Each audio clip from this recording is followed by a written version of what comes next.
En el año 2002, como oficial de reserva del Ejército, en calidad de corresponsal de guerra, fui agregado a una compañía de Fuerzas Especiales de Infantería de Marina en una operación para capturar a Martín Caballero, cabecilla del Frente 37 de las FARC. Una de las experiencias grandes fue con el señor oficial de la reserva, señor Rodrigo Obregón. Compartí con él momento de la operación, donde patrulló no en la parte de actoral, sino en la parte comprometida, o sea, comprometido con nosotros en esa operación, viviendo esa experiencia que nosotros pues vivimos, compartiendo con nosotros la realidad del conflicto que se está viviendo en los Montes de María. Eso era un conflicto muy peligroso. Acompañar a las tropas que luchan por nuestra democracia es parte de un compromiso que también me llevó a crear la Fundación Colombia Herida, que apoya a soldados y policías heridos y las familias de los caídos y heridos de las fuerzas militares y de la policía. Para el año 2002 ya había cubierto varias operaciones militares, pero esa, en Montes de María, me marcó profundamente y hoy, 12 años después, quise volver para entender mejor.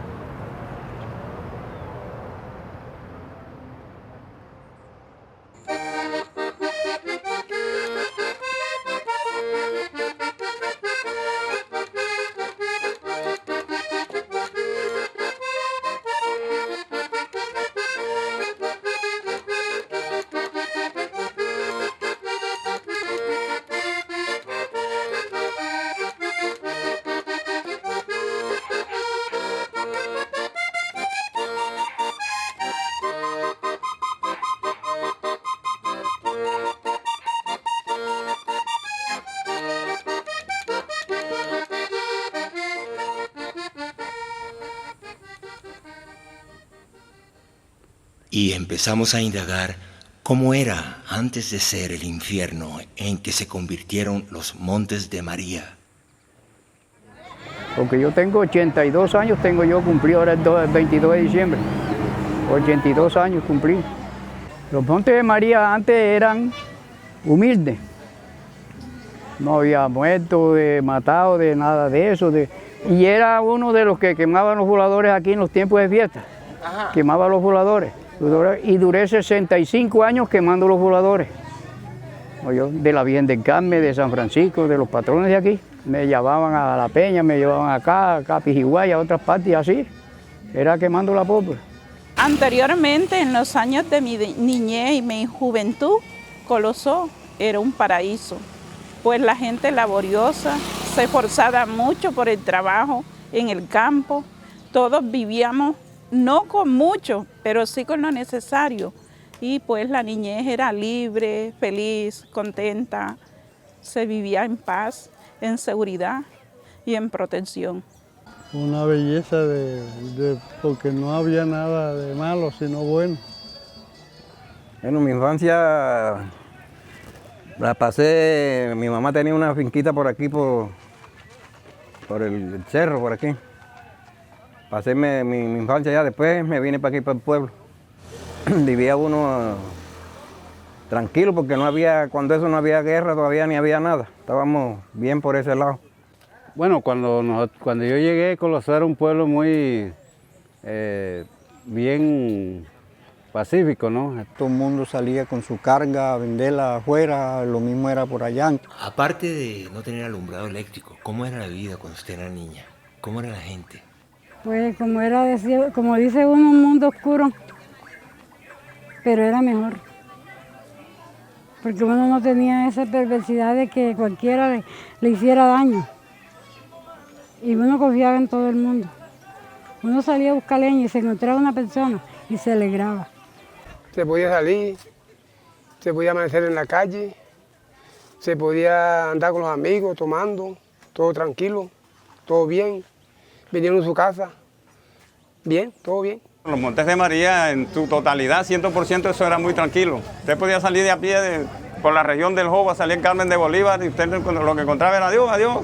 Vecinos por ahí regresaban en la noche y no encontraban a nadie en quien se opusiera a su paso. Bueno, muy bonito que era Chalán, sí. Y nos veíamos las novelas esas que usted daba.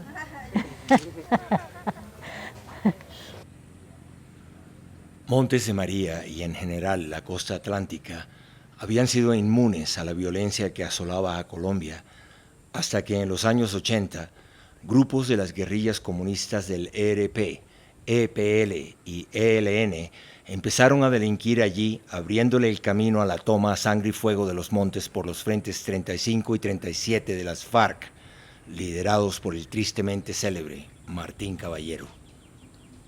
En rechazo a la extorsión, minados, asesinatos y terror indiscriminado, grupos de autodefensas hicieron su aparición, añadiéndole a la batalla de los Montes de María su implacable marca de horror. Este fue el escenario al que se enfrentaron las fuerzas del Estado y, en particular, la Infantería de Marina.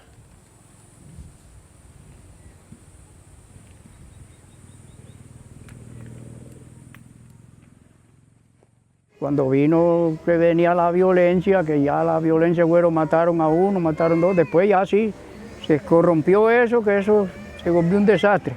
Y que los muchachos eran los muchachos del monte, cuando vinieron, entonces vino ya la ley, ya a recoger un poco la cosa, y ya los soldados, la cosa, hasta que ya se fue empezando la cosa por ahí. ¿Y los muchachos eran qué, la guerrilla? Sí, la guerrilla, y que la guerrilla.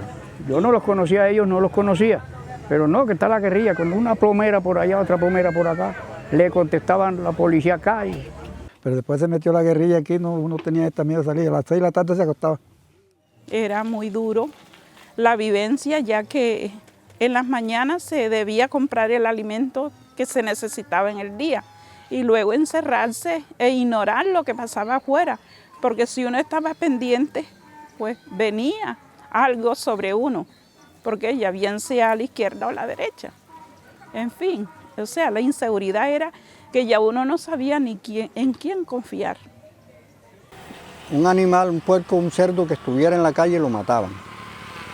Entonces le decían al dueño, bueno, tiene que pagar el tiro que le dimos al puerco. No, que yo no lo pago. Bueno, cogían el animal y lo echaban en el carro y se lo llevaban. Y eso temorizó mucho a la gente del campo. Todo el mundo tenía que vivir, mire, con la boca cerrada, no podía decir nada. Y últimamente se declaró en una guerra. Una guerra armada contra un personal desarmado.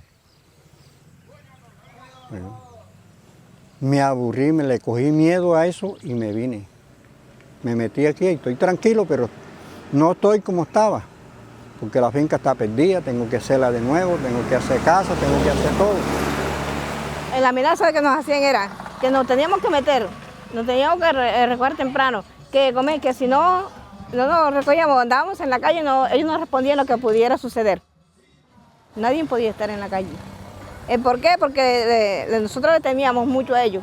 ¿Quién fue pagano? La población civil y el campesino productor, que tuvimos que desplazarnos porque después de la masacre de Chengue, en la región hubo más de 70 muertos, muertes violentas. ¿Qué pasaba? Que hoy, si usted no oía los temas, lo miraban por encima del hombro y a las 2 noches lo iban a buscar, lo mataban. Este pueblo aquí quedó solo cuando eso. Los que no tuvimos para donde irnos, que no teníamos para donde irnos, nos quedamos aquí. Eso sí somos los propios valientes los que nos quedamos aquí porque no teníamos para donde irnos. Eso fue maluco. Fue malo para uno que no estaba haciendo nada, fue malo.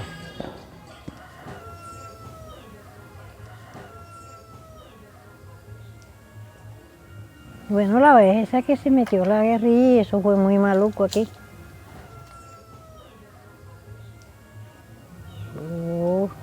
Eso fue horrible, uno trató de cerrar la puerta y no pudo y tuvimos que meternos para acá. No, ellos venían por ahí, sí, aquí se metían, por todo esto lo caminaban, venían de allá, para allá y de allá para acá. Y nadie podía decir nada. Y a veces lo hacían uno reunir con la... Nosotros íbamos en el ojito y nos llevaban toditos al colegio, a peso de fusil, con el fusil atrás. Si no se reunía, ver lo que hacía. te tenías que ir de por ahí. Bueno, nosotros sí, cuando la violencia en la guerrilla sí estuvo, pero aquí hubo un impacto que hubo en Chalán, que pusieron un burro bomba, mataron 11 policías, 12 policías, pero desde ahí nosotros a veces decimos unas cosas que, porque desde esa época nos sacaron la fuerza pública, entonces 9 años sin fuerza pública acá, ellos se hicieron dueños de estas tierras. Que en tal parte que hubo un explosivo que le mancharon las patas de un entierro de cosas y que le enterraban el país. Cuando venía él, no, que los pies se los mocharon, donde la bomba se reventaba la cosa. Pero como ya la ley, los soldados vinieron y ya fueron para allá, cogen para acá y se enfrentaron una vez. Hubieron unos muertos de la guerrilla, hubieron creo que 2 soldados muertos. Total que de ahí se fue corrompiendo la cosa. Ella está enferma también, ella la acompaña más la enfermedad porque ella vio muchas cosas, de muertos y eso. Por aquí mataron unos pelados por aquí, por la calle. Ella se sorprendió mucho. Yo sí, están en la finquita, en el monte. Cuando vine la hallé loca, asustada. Corre, que mataron, los vayan a matar, te van a matar a ti y a mí también. Yo dije, no, a nosotros no nos matan. Estate quieta ahí. Una señora que vive al lado también se complicó de ahí. Fuerte la vaina, muy fuerte. Ella también está enferma de eso. Entonces un día, ya cuando las vainas se fueron poniéndose malas, y ya no confiaba en nadie. Ya uno, si iba al monte, ya la guerrilla, ya uno no confiaba en la guerrilla. Se podía quedar por allá muerto, porque ya uno no confiaba en nadie. Si iba por acá por otros lados, allá van los paracos, más peor. También ya se complicó la cosa, entonces ya uno andaba apurado. Entonces un día yo me fui para allá, para el monte, un sábado, a llevarle un desayuno a un pelado que tengo que estar parado por aquí ahorita. Y entonces, cuando veo que sale una gente, ¿cómo te llamas tú? Yo me llamo fulano y tal. ¿En qué le puedo servir yo? Le dije, ¿en qué le puedo servir? Tiene que dar unos 3 millones de pesos. Entonces yo me eché a reír, yo dije, ¿sabes qué? Ni he desayunado hoy, yo no he desayunado todavía para darte 3 millones de pesos a ti. Le dije yo al tipo, a una gente más. Entonces yo fui a donde estaba el pelado y yo dije, yo disimulé, me fui así por un lado y dije, vete, estoy cogido de una gente, no sé quién es, vete va con los ojos. No digas nada a la señora que, si yo no parezco a las 4 de la tarde, ya yo estoy muerto. De pronto ya no existo. Vete va con los ojos. No digas nada a ninguno, a nadie, no le digas nada. En el Sevino. Y entonces quedé yo allá con esa gente. Y entonces la señora desesperada, preguntando dónde estaba yo. Ahí sin parecer. Yo parezco a las 4 de la tarde. Todo el día allá cogido. Es uno de los combates permanentes, la quema de vehículos, los secuestros, los asesinatos, las masacres. Por un lado la FARC, por el otro lado las autodefensas ilegales, por otro lado el RP, el narcotráfico. Aquí en los Montes de María existían todas las plagas que habíamos podido tener en el país, existieron en los Montes de María. Y gracias a Dios con un trabajo conjunto de todas las fuerzas militares hemos logrado liberarlas. Pero era una tierra totalmente, nadie da un peso por esa tierra. Monte de María anteriormente era una zona de peligro, era una zona de mucha muerte. Estos de la gente que nosotros sabemos que es la FARC, hacían muchas, estaban apoderados de ese, podemos decir, de ese pueblo, de ese corregimiento. Hubo muchas matanzas, muchas cosas. Estaban tan dominados ese pueblo que hasta ellos mandaban el agua. Para esa época nosotros, para poder sobrevivir con la sed, porque había bastante sed, donde no existía a veces ni acueducto. Nosotros patrullando allá en los Montes de María, pasaban muchas necesidades en ese sentido, porque el pueblo ni nos hablaba ni se dirigía a nosotros por el miedo que tenía de esa guerrilla, de esa gente mala, que hizo muchas cosas malas, y más con los campos minados, donde uno cogía el agua.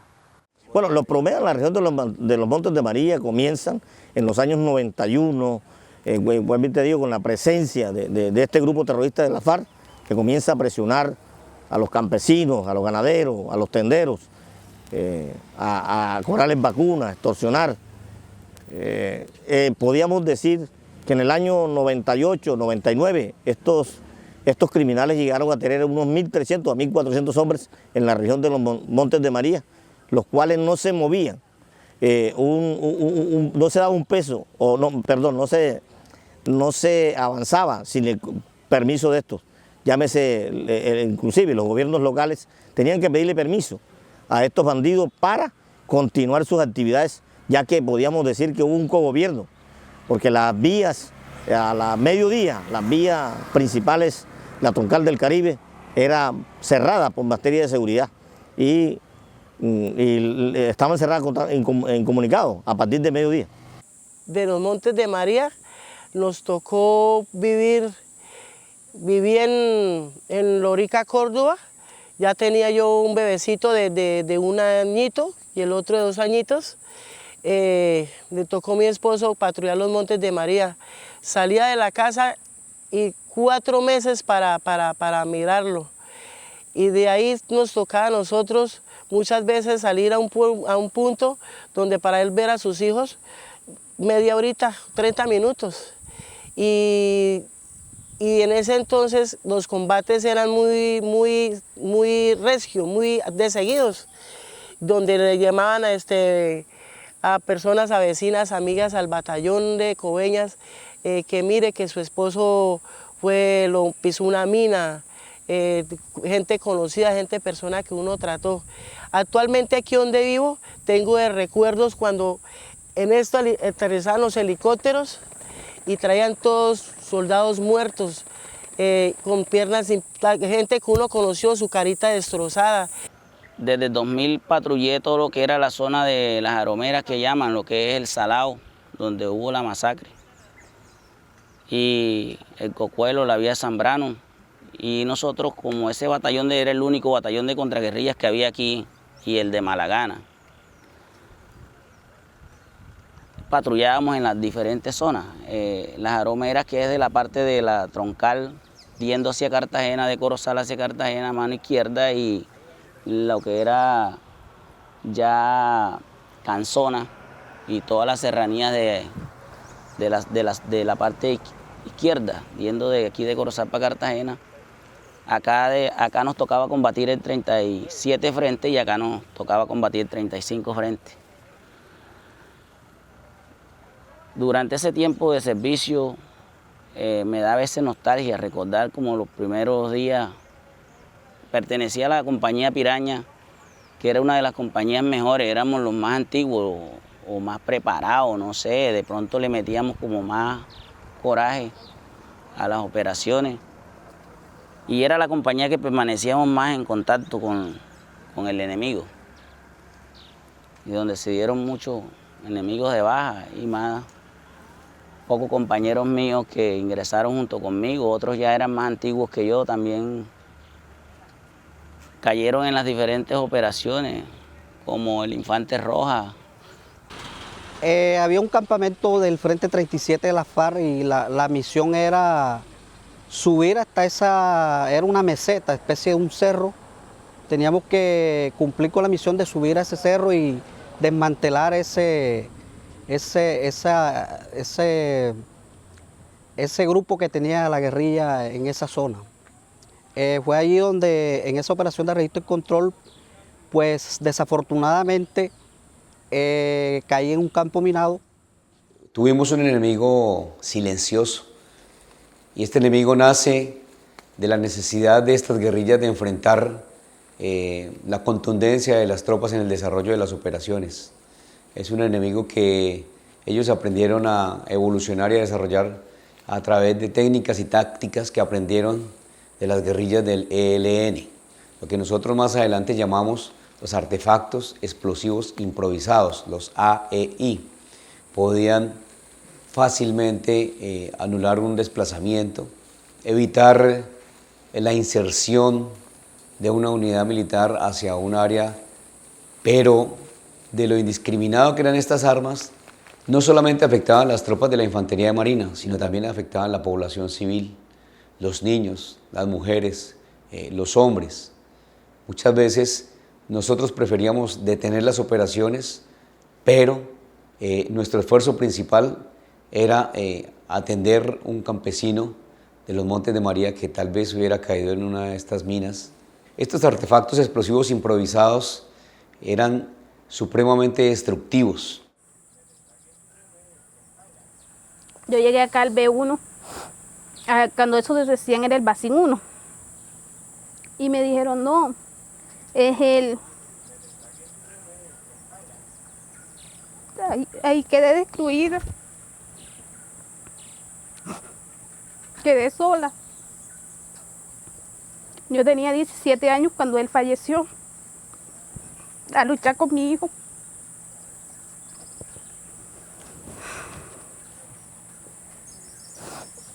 A sacarlo adelante me tocó sola.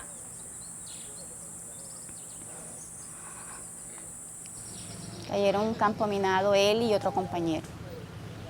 Él duró 1 hora vivo, pero lo llevaron al hospital de Plato y el tipo de sangre de él era negativo y él murió desangrado.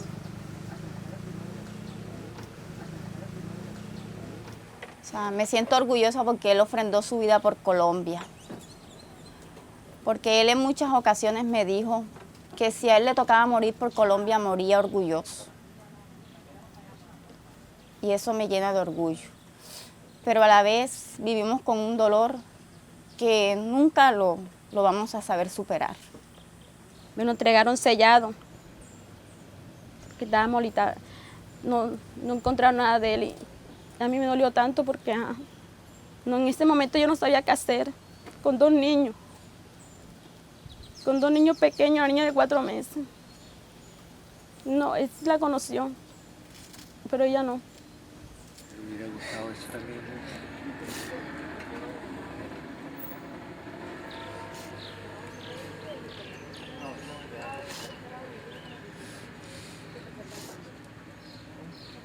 Gracias a Dios, orgullosa me siento de Robert, porque por él dio la vida y los Montes de María respiran. Ya no es lo mismo ya.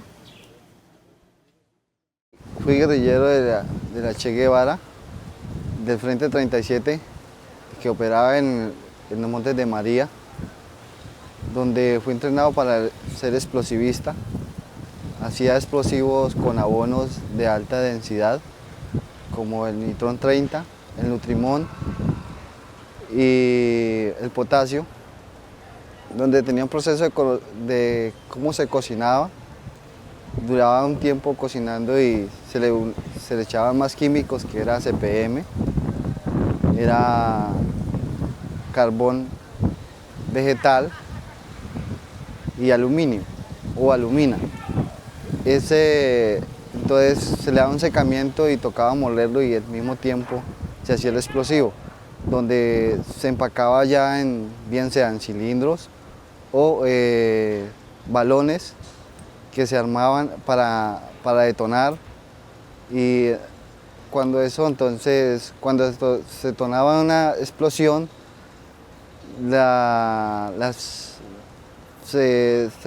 caían los soldados, se decía que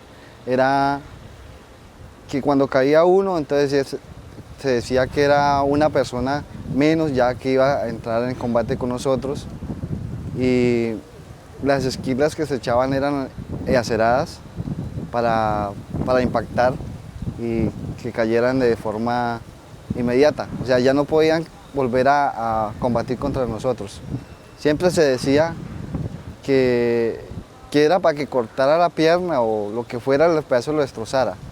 Ya no quedara nada. La idea era esa, que no tener, digamos, compasión con nadie en ese caso. Y se minaban matas de montaña, caminos, caños, o sea, donde uno podía pensar que por esa parte podía estar siendo patrullado por el ejército. O sea, esa era la orden que teníamos y por eso era que se sembraban, digamos, matas grandes, y también nos exigían que así enseñáramos a muchas más personas para que pudieran, por donde se movieran, pudieran minar los campos más vulnerables. O sea, en ese caso vulnerable para que nosotros proteger, no nos siguieran, mejor dicho. Es una guerrilla que estuvo enquistada 40 años en estos montes, donde habían familias y familias y familias, y lograr demostrarles a ellos que con la vía de las armas no se podía hacer nada era difícil. Hoy en día ya las condiciones son diferentes, pero se perdieron muchos hombres, y quedaron discapacitados demasiados hombres. Las minas eran muy bravas en esa época, muy bravas. Tú encontrabas minas a por doquier, caminabas y estaba todo minado. ¿Qué áreas especialmente? De áreas no, eran todos los montes. Todos los montes de María estaban minados, todos. Donde tú caminas había minas. También estuve en el Cerro Limón. Ahí perdimos debajo un guerrillo como a las 3 de la tarde. Nos quedamos ahí, cometimos el error. Y a las 3 de la mañana yo estaba acostado, mi hamaca había soltado la guardia. Y sentí como un desespero. Me sentía mal en mi hamaca, no sé, como que presentía de que eso iba a pasar, de que algo estaba por suceder. Me paraba, hablaba con los compañeros. Cuando pasado 3-5 minutos sentimos la primera explosión. Pues me levanté. Cuando ya pasaba ese segundo, explosión acá donde estábamos nosotros, la onda explosiva pues me levantó, eso nos tiró contra la pared. Ahí como pude, me puse en mis botas, salí a reaccionar. Cuando ya pues, nos consolidamos todo lo que había pasado, los muertos, empezamos a llamar a los compañeros, no había la totalidad, faltaba personal, empezamos a buscarlo y pues desafortunadamente contamos con la mala razón de que había unos que nos habían dado de baja. Procedí a recoger mis cosas porque nos íbamos a organizar y en mi hamaca había un pie de un compañero. Ahí fue donde más me dolió, me sentí, me he dicho, mal, no sabía qué hacer, me desesperé. Tanto así que el teniente que estaba con nosotros, el comandante, llegó, me tuvo que controlar, porque no estaba bien. Ya había pasado cosas conmigo en combate, pero no había habido esa magnitud así de tanto personal destrozado, vuelto nada. Entonces, en los árboles, más que todo. Nos tocó treparnos a los árboles con ramas para bajar el resto de los compañeros. Y fue algo muy, muy frustrante. Cuando ahí había un compañero que tenía 7 años de haberlo conocido, pues salí a buscarlo para ver si estaba vivo. Como el comandante nosotros sabíamos que era muy, muy, muy amigo, no me dejó verlo. No me dejó verlo. La reacción mía fue cargarle el fusil por el desespero que tenía por saber de él. También, desafortunadamente, también lo habían matado. Esta es la Fundación Colombia Herida. Aquí funciona el hogar de paso en donde apoyamos a soldados y policías heridos y a las familias de los caídos, heridos y activos de las fuerzas militares y de la policía. Hace 11 años llegó a nuestra puerta un ex infante de Marina con un caso extremo de estrés postraumático de combate. Él se integró a la fundación y a través del tiempo fue curando sus heridas psicológicas, participando como miembro de nuestra organización y colaborando conmigo en producción de teatro y de cine. Él se llama Wirman Cote. Wirman, ¿qué estás haciendo? ¿Estás haciendo jugo? Wirman, tú eres sobreviviente del campo minado de Cerro Limón, ¿correcto? Sí. ¿Qué se siente ser un sobreviviente? La verdad no es fácil. Porque andar con una cruz a la espalda, se siente uno culpable, la verdad, porque mis hermanos murieron y yo no. Ellos murieron al lado mío, pero nunca pude decirles un adiós. ¿Y qué quisieras hacer?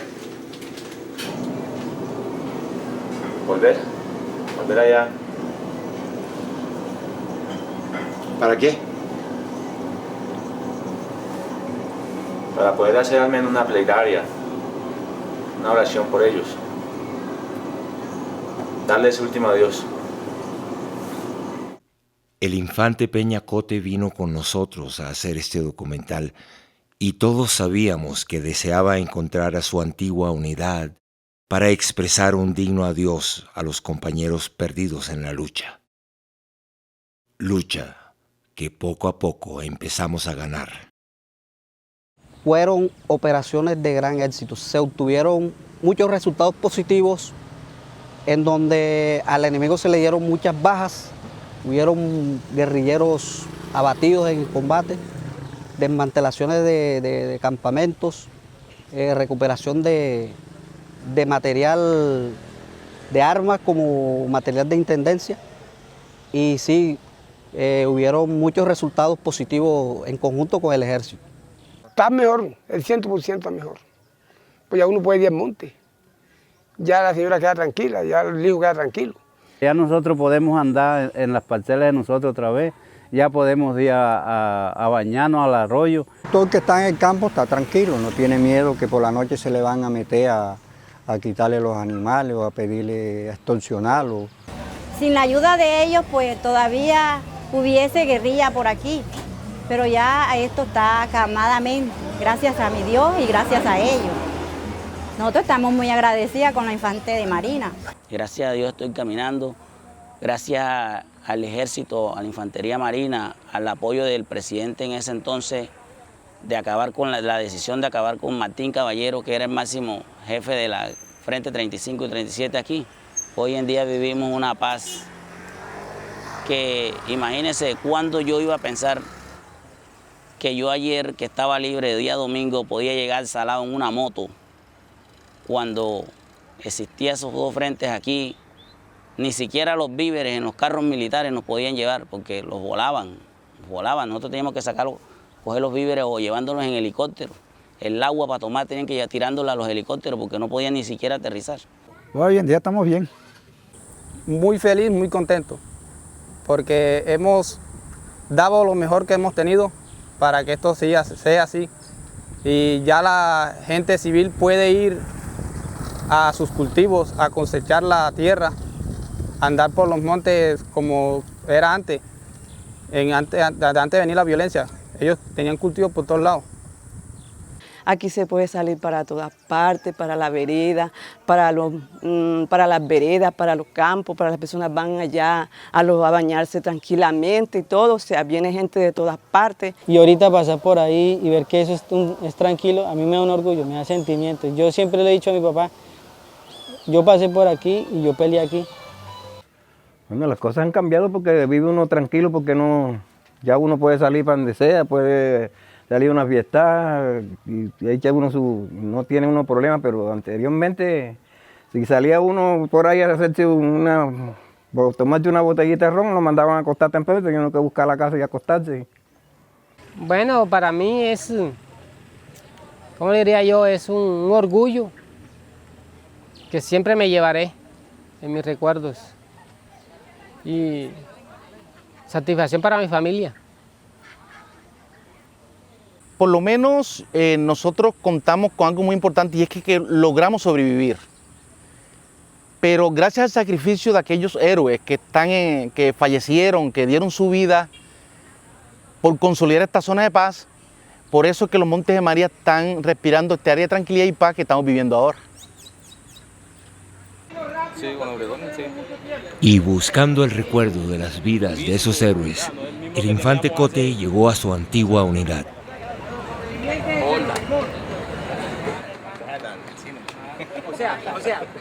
O sea, están equivocadas, no son las que... Gracias, chao. Andar en China, No, mucho tío por ahí, ¿o qué? Ahí está.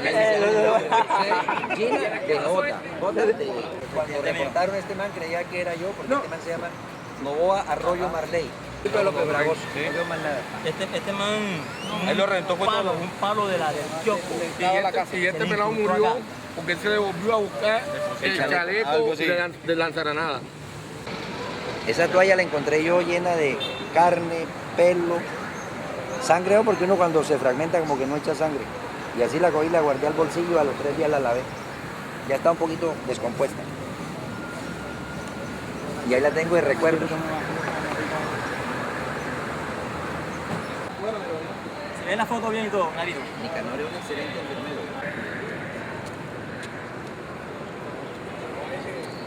¿Te acuerdas que el día llegamos así? Fango está por acá.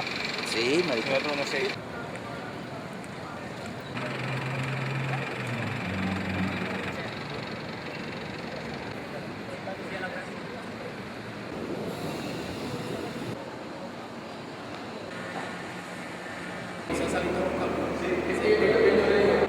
Elevemos una plegaria por el descanso eterno de los compañeros caídos en cumplimiento de su deber por la liberación de Montes de María.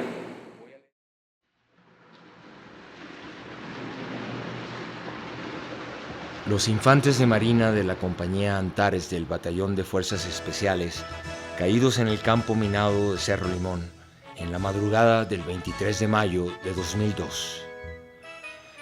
Infante de Marina, Ariel Caballero Flores. Infante de Marina, Luis Alfonso Anaya Vargas. Cabo Tercero, Manuel González Martínez. Infante de Marina, Julio César Ortega Erazo. Infante de Marina, Juan Mendoza de la Rosa. Infante de Marina, Freddy Rafael Tan Caro. Infante de Marina, Marlene Novoa Arroyo. Infante de Marina, Eider Isaid López Fragoso. Infante de Marina, Eudember Hernández Anaya. A tu grandeza, Colombia, entrego todo mi ser. En tus costas y riberas, por tu gloria lucharé. La tropa anfibia es mi fuerza, orgulloso en ella estoy.